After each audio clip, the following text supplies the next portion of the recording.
social media in accordance with the ICI live streaming guidelines? With regards to that, sir, I'd like to defer to my counsel.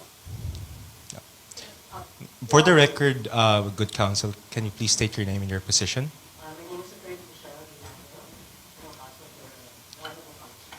Good counsel, may I request, may I ask for the grounds why you request for an executive session?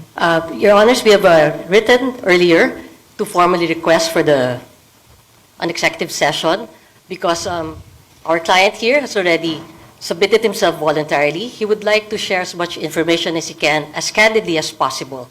And more importantly, there may be critical information that may be elicited from his testimony, which may jeopardize or compromise further investigation of this commission.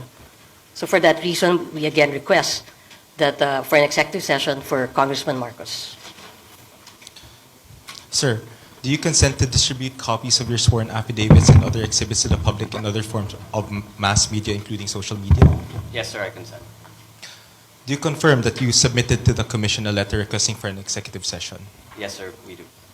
Do you consent that the Commission may share this letter request to the public and other forms of mass media? Yes, sir. You may now be seated. Thank you.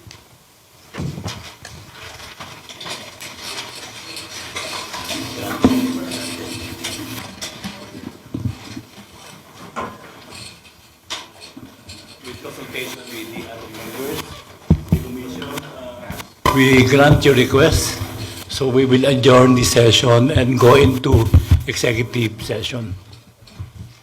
Thank you, Your Honor.